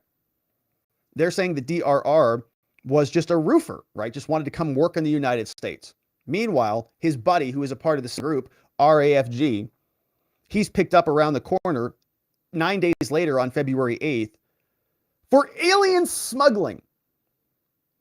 Under these circumstances, this person, RAFG, attempted to provide information about the homicide. He goes, oh crap, I'm caught now. I've got useful information. I've seen that story all over the headlines. Who's that guy, that rancher shot that other guy? Oh yeah, I'll tell you whatever you want. He claimed that Mr. Kelly just randomly started shooting at a group of unarmed migrants without warning. He claimed that Gabriel was the guide for the group and that he had approached the house to get water and that Mr. Kelly shot him at close range with the rifle. He said that. That was the 10-foot statement that we have in our PowerPoint. 10 feet. RAFG said that right there. He said it was like 10 yards away. He's like right here. And he said a horse got shot too. So you say, what? What horse are you talking about? RAFAG also claimed that Mr. Kelly shot a horse. He claimed there was a house and that the body was shot near a gazebo with writing materials that were close to the body. Nobody knows what the heck he's talking about. He also claimed there was a white sedan at the house. This is a key witness. This is the victim of a crime, according to the government prosecutors there out of Santa Cruz. The second person to come forward was a person with initials DRR. He came forward after the family of the deceased person, Gabriel, located him and arranged for him to meet with Sheriff Hathaway and Detective Barba in Mexico. Okay, so 2 U.S. law enforcement officers went down into Nogales, Mexico to meet with the so-called victim of a crime, DRR, who was tracked down by Gabriel's family. And so they're investigating crimes for victims of other countries and prosecuting U.S. citizens, just so you're clear on what happened here. Sheriff Hathaway and Detective Barba, they drove down into into Nogales, Mexico, to meet with their victims of a crime, so-called, after they broke into the country and then into his property. And there's really no evidence that he shot them at all, other than their words. And their words are pretty bad, because according to the evidence, there is no dead horse, there is no gazebo, there is no writing materials. And the casings were 115 yards away from the body, not 10 yards. So U.S. law enforcement goes down to Mexico, and the witness was apparently interviewed for about 40 minutes, but only 6 minutes of the interview were actually recorded. Can you believe that? Weird. So at the end of the interview, they're getting past all of the bad stuff, and they finally get on the same page, and they're like, okay, perfect. So now that that's all out of the way, let me hit the record button. Let me go ahead and press record. Okay. Okay, so now we're ready. Do you understand what I need you to say? Perfect. Okay, ready? Go. DR, why are you here today? I'm here today because I witnessed a white Arizona rancher murder somebody named Gabriel right in front of me. You go, wow, that's outstanding. Great, brother. You're on a roll here. Let's keep this going. And he doesn't have much more in him, so they have to turn it off after 6 minutes. But then they say, perfect. That's exactly what we needed. Was his name George Allen Kelly? Did you see his name tag too? He says, yeah, I saw his name tag too. I recognized him from his Facebook profile also. Definitely shot him in the back. Are you sure it wasn't your drug dealer friends who were also illegally breaking the law and entering into the United States without any proper authority? No, it definitely wasn't them. No. All I want to do is go work on a farm somewhere. The witness claimed that this happened in an area west of Nogales and that there was no house in the area. The person claimed that Mr. Kelly just appeared out of nowhere and started shooting. This person claimed also that Mr. Kelly shot and killed a horse and that it took place near a road used by Border Patrol. Okay. Also, none of that's true. There's no dead horses. This person claimed that after this incident took place, he ran back into Mexico and that it took him approximately 10 to 15 minutes to do it. He also claimed that Mr. Kelly shot Gabriel from close range. Not true. This person claimed that Gabriel fell down onto his back and that Gabriel was not a smuggler and was not carrying a radio. So again, second witness, total lacking of any credibility at all. He did have a radio, and he was with a group of smugglers because RAFG was picked up on February 8th for alien smuggling. And Gabriel, according to others, was the leader of the group. This person, DRR, further claimed that he did not see Mr. Kelly carrying a weapon, but that he saw something in Mr. Kelly's hand. The person claimed he heard 15 or 16 shots and that he recognized those shots as coming from an AK-47. This is some of the most ridiculous testimony that we ever heard. This guy had no idea what he was talking about. He got caught up. He said, oh, I heard 15 or 16 shots. It was only about 8 casings that they found, so that was about off by half, right? I mean, 100%. Coming, and he knew the bullets came from an AK-47. Well, that's weird. How do you know what an AK-47 is if you're just an innocent farmer trying to make a better life for yourself? At first, this person claimed he had never heard an AK-47 prior to this incident, and so they called him out on that. What do you mean it sounded like an AK-47? Are you a drug smuggler? Oh, what I meant was... Good point. You're right. I forgot about that. What I meant to say was I had never heard an AK-47 before, but I knew it when I heard it. And they said, well, that's weird. Didn't you just say you didn't hear it? And he said, well, I did hear it, but I only hear it during the holidays when we use it to celebrate. This poor guy. He's like totally caught. Oh, that's definitely an AK-47. I shoot those all the time. You do? I mean, no. No, I've never heard one before in your life. Well, then how do you know what it sounded like? Oh, Christmas parties. Okay, good. That's really good. We're going to use you as a credible witness for the basis of a murder charge? Great. That's what Santa Cruz is doing. Okay. So then he altered his statement again to claim that he had never personally witnessed AK-47 rifles being fired, but that he heard that they do that on the holidays. So then he didn't actually hear the bullets. He just heard that they do it on movies or from postcards or something. Then he changed his statement again to claim that he had seen people fire AK-47 rifles on the holidays, but that he himself has never personally carried or fired an AK-47 rifle. So he's just totally discombobulated. He's twisted into a pretzel. I don't know anything about AK-47s. I've never seen one. I don't even know what it means. When interviewing these so-called witnesses, Law enforcement never challenged their version of events. Investigators did not ask any follow-up questions about a horse. They didn't care about that at all. They did not ask any questions about any of these multiple inconsistencies, challenge their facts. These witnesses were never confronted the way that Mr. Kelly was confronted in his interview. Nobody warned the witnesses about making false statements. Nobody pressured the witnesses to, quote, tell the truth, to help yourselves out, or anything along those lines. Kelly got told that. We're going to do ballistics and we're going to bust you, buddy, and you're going to be in big trouble. So just help yourselves out. Nothing along those lines. Nobody told the witnesses that their statements did not add up. They just said, great, that's perfect. George Allen Kelly, that's exactly what we needed. Can we get you anything on the way home? While Mr. Kelly's statements were scrutinized and challenged, these witness statements were accepted as facts by the investigators because it led them to the outcome that they wanted. Now, while the state admits that the witness statements are not consistent with each other or with the physical evidence, the state dismisses these inconsistencies. They just say, well, they were just involved in a traumatic event, okay? And they have low levels of education, is what she said, like 5th grade or something like that. So they can't remember where they heard AK-47s. I guess you got to be like in high school to know what that means. The state also suggests that these witnesses are too uneducated to accurately recall the events, but that their statements should be believed regardless. A hearing was conducted February 22nd.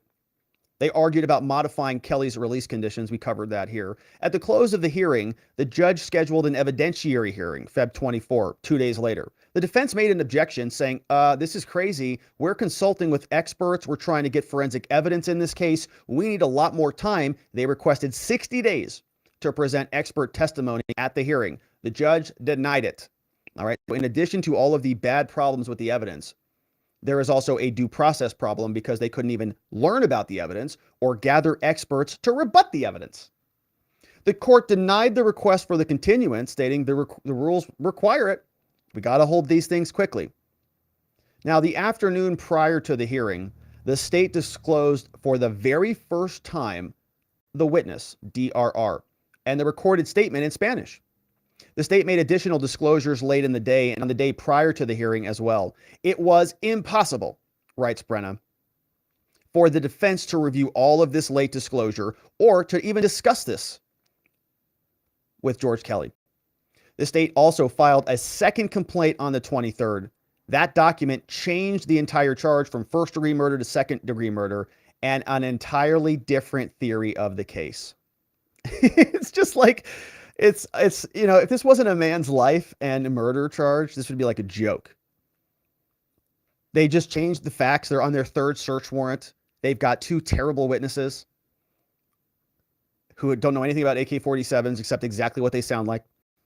Due to the inability to consult with experts and the drastic change in the charge and the late disclosure, the defense again, Judge, can we please have another preliminary hearing? How can I do my job under these circumstances? The defense said it is standard practice for continuances to be granted, especially if the defense is asking for one. Refusing to grant a continuance was a major deviation from the Justice Court's long accepted standards of practice. Now, this one, we have to defer to her on that one. I don't practice out of this court. I was trying to think back throughout. Early in my law career, I spent a lot of time in the southern courts, but I don't think I ever made it out to Santa Cruz. And so I don't know what their practices are on preliminary hearings. I'm sure they don't have many of them, but she did her homework on the bail bond companies, and she told the judge, hey, judge, you said $1 million bond. You thought that was reasonable. I called all the other bail bond companies out there and all the other judges, and we saw what they were asking for murder charges, and they were closer to like 400, 500K, not anywhere near $1 million. So you're out of line, actually. The Justice Court summarily denied the defense motion to continue. No reasoning at all for the court's decision. So she gives us some rules here. She says, yeah, in preliminary hearings, hearsay evidence might be admissible and so on. So we'll fast forward through the rules and get right to the argument. She says, look, George Allen Kelly was denied a substantial procedural right. When they denied his continuance, his rights were violated. They say Mr. Kelly was arraigned on the charge of second-degree murder for the first time mere moments before a preliminary hearing was held. Now, we sort of know like these are closely related charges, but it's a whole new theory of the case filed right before. It's like showing up to a test and then them changing the subject right before you sit down. Oh, chemistry? Oh, okay. How about biology today? You go, well, I mean, it's a science, I guess. It's a hard science. So I guess I'll figure it out. And they say, oh, yeah, this also involves a case involving witnesses in a language that you don't even speak. You go, wait a minute, what? I prepare a chemistry test. This is a biology test about a whole different, and it's written in Spanish? I don't even speak Spanish. And they say, well, the test is today, though. You say, well, can I have a couple days so I can learn the language and then review the evidence? And they say, no, what are you, nuts? Today. The Second Amendment complaint, which changed the charge, was filed the day prior and significantly changed the theory of the case. The defense had prepared to cross-examine witnesses and presented a defense based on the original first-degree murder charge. It's kind of a big deal, right? Premeditation. It's kind of an easier charge to beat. Oh, he actually woke up and premeditated this thing. He woke up to try to go do it. Changing the charge at the last moment, writes Brenna, prejudiced the defense because the defense was not afforded adequate notice. How could we properly prepare for it? And that deprived Mr. Kelly of his basic right to due process. Couldn't agree more. Refusing to allow the defense time to even consult with experts and provide a proffer also denied him a substantial procedural right. Kelly is conferring with experts regarding this case, and he expects to at least present a reconstruction of the shooting. Great. Let me know if they need a PowerPoint graphic. I have emojis. The evidence is going to be crucial to Mr. Kelly's defense and can certainly counter the state's evidence at the probable cause level. They say there's no credible evidence to support the finding. The evidence conclusively demonstrated major bias in the investigation against Kelly. Law enforcement officials, they scrutinized Kelly's statements. They accused him of shooting the deceased. They told him, you're going to be in trouble, buddy, and you need to help yourself out. They said that his statements were, quote, all over the place. But at the same time, the investigators never confronted any other witnesses about their numerous inconsistencies or about their motivations for even coming forward and making their statements in the first place. The witness, RAFG, stated that Gabriel, who is now deceased, was the guide. That contradicted witness 2, DRR. He also stated that Mr. Kelly had shot a horse. There is no evidence to support that. RAFG suggested that Mr. Kelly shot Gabriel near his house at close range, contradicted by the location of the body over 100 yards away from his house, also from many shell casings. Shell casings are by the house, body's 115 yards away, over a football field away. RAFG stated that there was a white sedan on the property. Contradicts the physical evidence. The only cars on the property are a truck and an SUV. They also stated the shooting took place just 2 or 3 days before he was interviewed. Then he changed his statement and said it took place 8 to 10 days before he was interviewed. In the first instance, he was wrong. In the second interview, he was correct because they got his statements fixed by that time. Nice.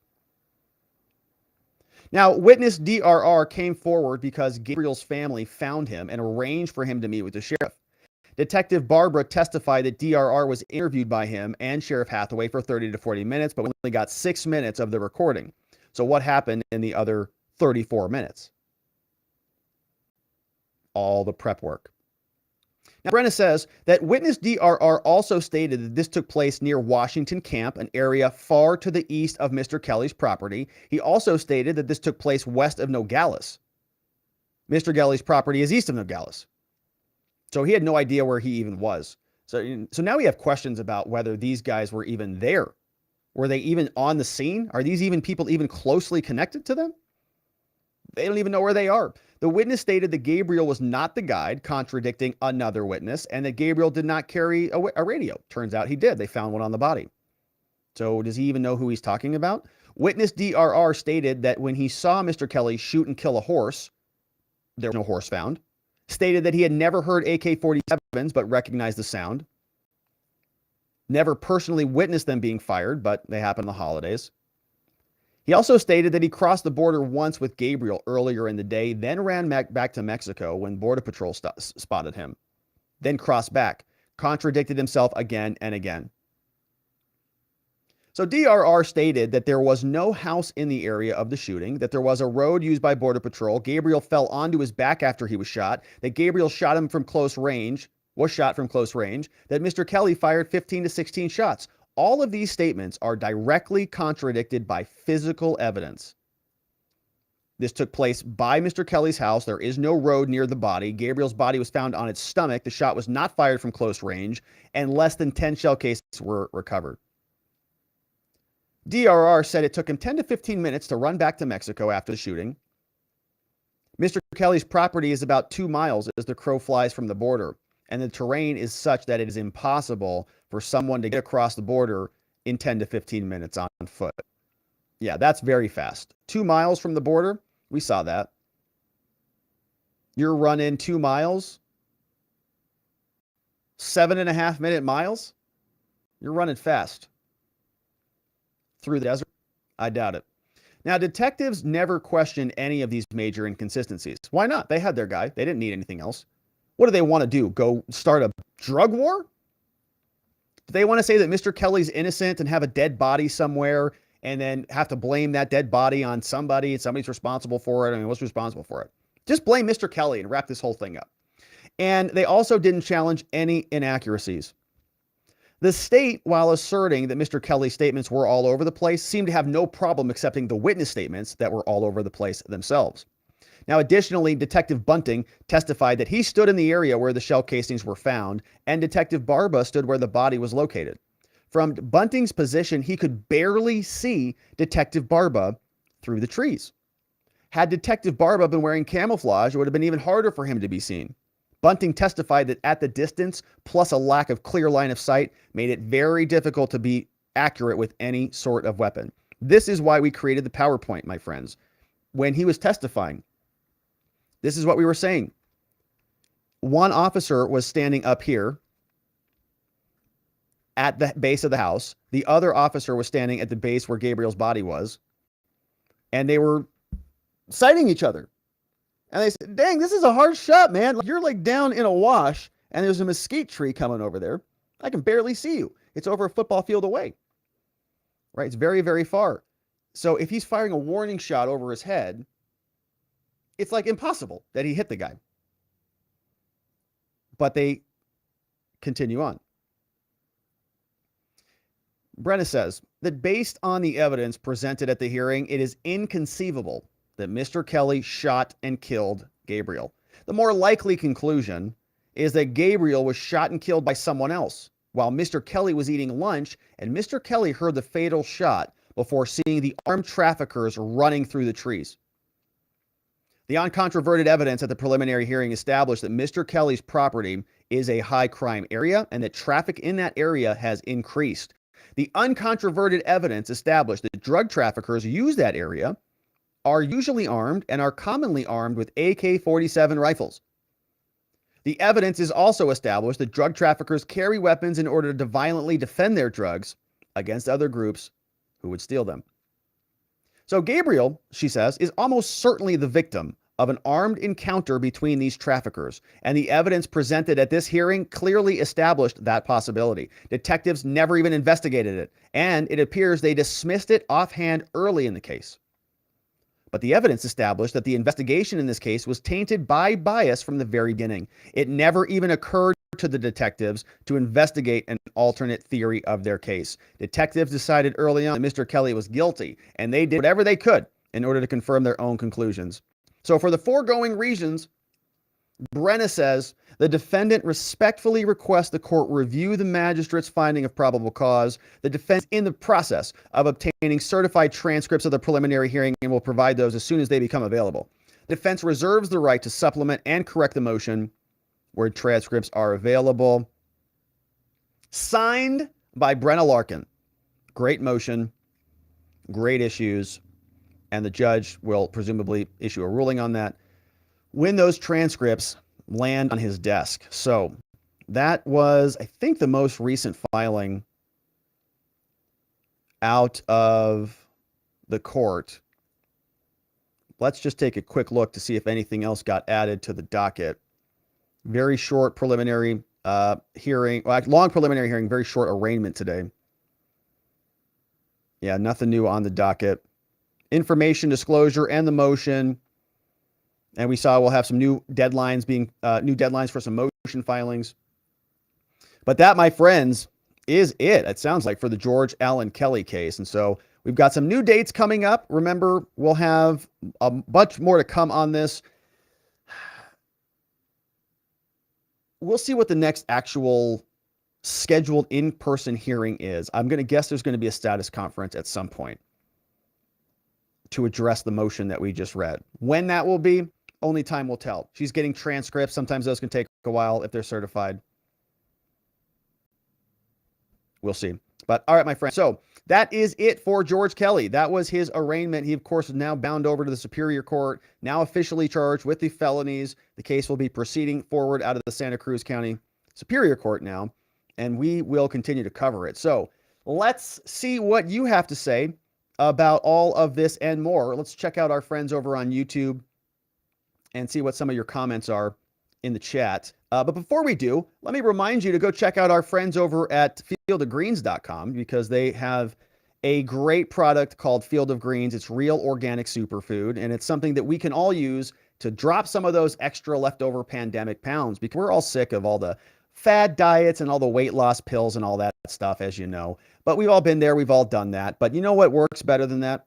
Eating fruits and vegetables, healthy servings of it every single day in your Field of Green products helps the weight fall off, makes you feel healthy, has your doctor saying you're looking fabulous everywhere you turn, because it's good for you. And I've got mine right here. Field of Greens, pure organic, real organic superfood. And this one's got caffeine in it. They've also got collagen. They've got stuff to help you sleep. When you go to this website, look at all this stuff. Fortify, Radiance, collagen. When you go over to this website, don't forget to use code Robert. Enter code Robert when you check this out on your website. Essential amino acids. They've got great gear.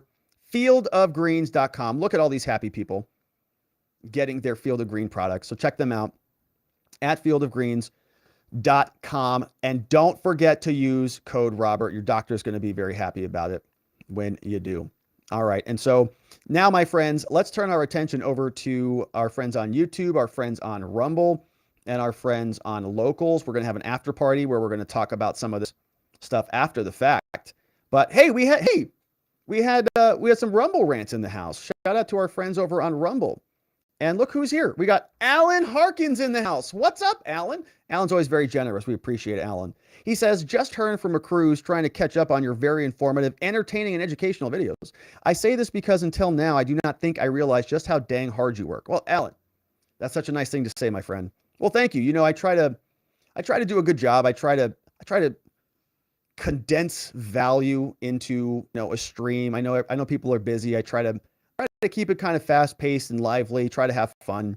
I try to do a good job. I want to do a good job. I want you to like me. I want you to subscribe it. I want you to subscribe to the channel, share the video with your friends, leave a comment, and all those things, because I think that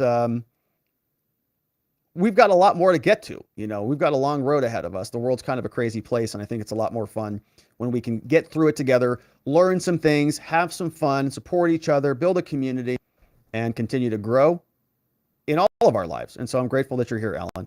And hopefully you had a great cruise, my friend. I wonder where you went. I just read a headline the other day. What would you think about this? A headline for a 3-year cruise. All right. I think it's like $500,000, or it's like $300,000. No. It's more than that. I think it's like $500,000. 3 years. Okay. You get like this little thing. It's 3 years all around the world, all the ports, hundreds of ports. And they have a business center on the cruise. I don't know that I could do it, but maybe like you could think about like a year, maybe, traveling around the world. If you were, I don't know how that would work out for me. Maybe it's not that great of an idea after all. Anyways, the point is there's a lot of fun stuff out there. And so thank you very much, Alan. Hopefully you had a great time, my man. I'm glad that you're back here with us. All right. And we had another couple come in from our friend Jentifer. Says, Rob, I rushed home to watch this, and I wanted to ask you about the Mexican mule's testimony, which were really shifty. Will the defense be able to cross-examine these liars? Are they in Mexico? That's a good question. So one of them has already testified. Okay, so DRR, for example, this person has already testified. And they will not be able to interview him because he is the technical victim of a crime. So he will not be able to be interviewed unless he agrees to it and the prosecutors agree to it, which I doubt that they will because he's a terrible witness and they don't want him to talk ever again. So he'll be somebody who will not be available, but if this goes to trial, they'll certainly be able to cross-examine him at trial, and he'll be beaten up pretty badly over all of his statements. One of the reasons why they don't want to do preliminary hearings out in the open like they have in this case is because of this, because the defense gets to cross-examine everybody. They don't want you to be able to do that because it exposes just how weak their case is. And that doesn't happen if this all goes through a grand jury proceeding. It all just sort of, goes through they present their case, grand jury issues an indictment, that's the end of it. There's not really it's not as adversarial of a proceeding. So that person, now the other person, I don't know where the other person is. So as to your other question about the other illegal immigrant who was here, that is RAFG, and he presumably is, I guess, maybe back in Mexico, or maybe with the Border Patrol. I don't know if they deported him or if he's in custody, or maybe they gave him a hotel. Maybe they sent him over to Martha's Vineyard or something. I don't know. I don't know where they're. But apparently U.S. law enforcement is going down into Sonora, Mexico. I'm sorry, Nogales, Sonoita, to go down there and interview them. So we'll see. Anyways, I appreciate that one. That one came in from our friends over on Rumble. And I think there was another one from Gentifer. The defense will be able to cross-examine them at a trial. And you have already proven that they lied, as the shell casings were near Kelly's home and not in the middle of nowhere like the liars claimed. Yeah, they were in the middle of nowhere. You're right about that. That was the PowerPoint, right? That was this one right here. If they are accurate, if they really were 10 yards away, then the shell casings would be found in this area, right near this location, right? This is George Allen Kelly, but the casings were not found in this area. The casings were found up here. So that means the gun was up here. And if the gun was up here and Gabriel's body is right here, then it would have been a very difficult shot for him to make because it's over 115 yards away. So something is missing. Something does not add up. And that was for, what the heck was that? Oh, Aurora Dreams. Oh yeah, this is AOC Stylist. Had that one up. AOC Stylist who designed that dress. That was from last week, from the AOC segment. Tax the rich, eat the rich, pay your bills. All right, so that is the clip from that one. And I think, do we have anything else over from our Rumble friends? Grateful for the Rumble rants, everybody. And thanks for watching over on Rumble. We do. We got another one. TX47 is here. Says, Rob, what if this is simply to entrap Kelly in a bond forfeiture to seize his land and sell it or force sale for cash? Well, I was laughing at this comment. Kelly's wearing glasses, so he's got poor eyesight, obviously. These graphics are not to scale, so use those liberally. What if this is simply to entrap Kelly into a bond forfeiture to seize his land and sell it for sale for cash? Yeah, I've thought a lot about that. And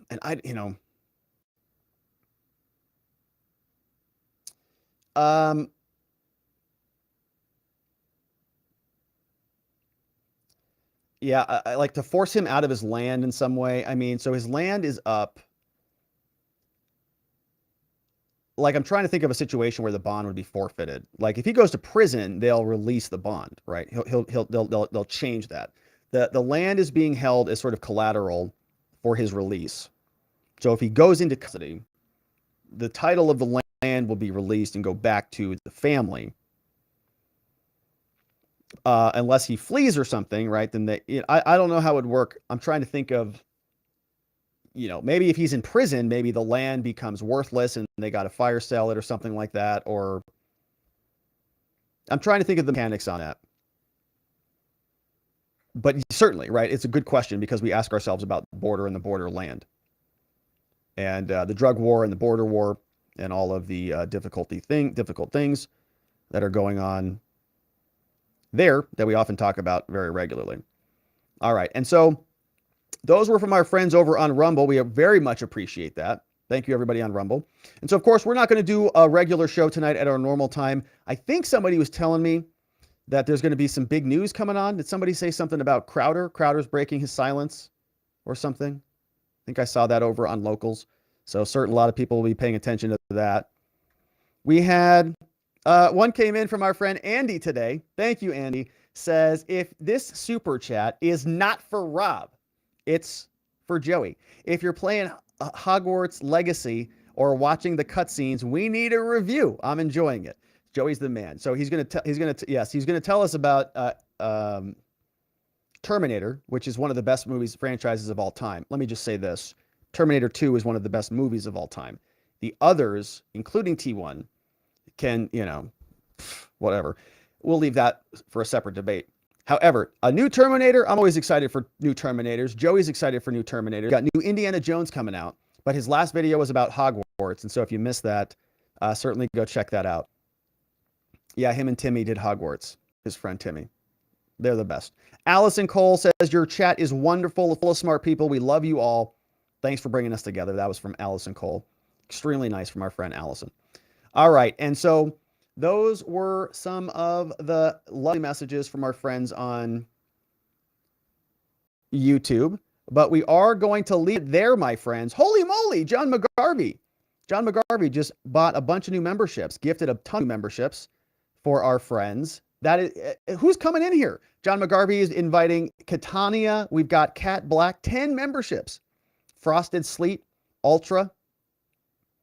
Shelly's here, Garrett's here, Kumi's here, MJ's here, Brendan, Unsound, Frederick, and What About Me? All in the house, which is super cool. So for our newest YouTube members, make sure that you guys grab the Watching the Watchers community chat. Here's the chat right now. This is what it looks like. Looks like John Allen's in the house. We've got John McGarvey's in the house. Zach Nichols is in the house. We're sharing some stories, Twyla G. So this is our Telegram group, and I'd love it if you came and joined us. If you're a YouTube member, you can get access to it. You can also get access to the mind map. Okay, so I posted the link to this mind map. So if you want to browse this around, if you're a member on Locals or on YouTube, either one, you get the Telegram group, you get all the mind maps, you get all the special links, and you also support the show. And we're very grateful for that. And so that was from John McGarvey. We're grateful for John. Thank you, John, from our friends on YouTube. And don't forget, so tomorrow morning we'll have a headline show for all of our members. We're doing some extra content for members, and we appreciate you joining us. But it looks like that is about it for us on the day. And so before we wrap up, I want to, of course, thank you for joining us. Don't forget to come over to watchingthewatchers.locals.com. We're heading over there right now for our after party. We're also going to be sticking around on Telegram. Don't forget to go over to fieldofgreens.com. Get your real organic superfood over there and use code Robert when you check out. But that, my friends, is it for us. Oh, actually, let's say I don't have the mind map open. Let's get the mind map open. We can't leave without saying thank you to our mods and our meme smiths. That would be inappropriate. Oh, we also should check Twitter too. I forgot about Twitter. How can I possibly do that? It's probably Paul over there watching. Let's see if it's Paul. I was going to say, let's go say hi to Twitter. It's usually, let's go say hi to Paul, who is now on Twitter, making it home base. All right. Did Elon move these things around? All right, here it is. Elon's always moving stuff around. All right. Yeah, okay, it's me and Paul now. Perfect. So it's me and Paul. We're watching on Twitter right now. 2 viewers. Shout out to Paul. We have, who else is here?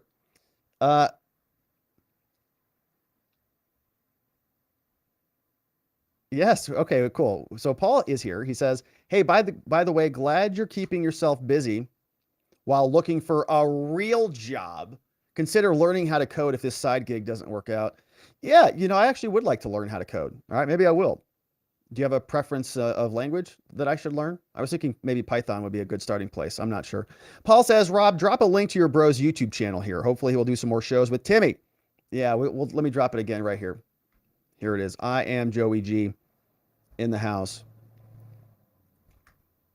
Thanks, Paul. That's my brother. Gonna have a bigger YouTube channel than me. It's better content. All right, let's see what else we have from our friends on Twitter.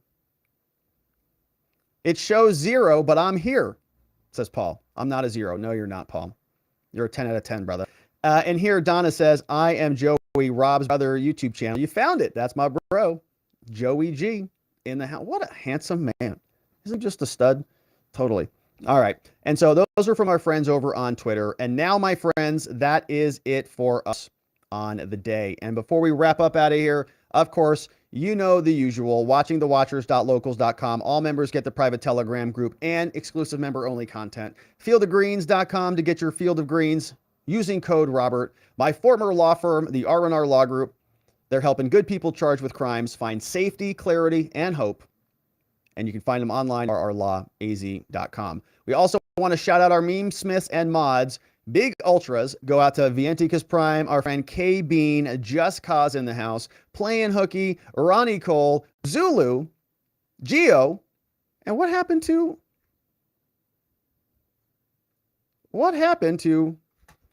John Allen? And I thought I added these. Zach Nichols in the house, who are modding down the fort for us on our Telegram as well.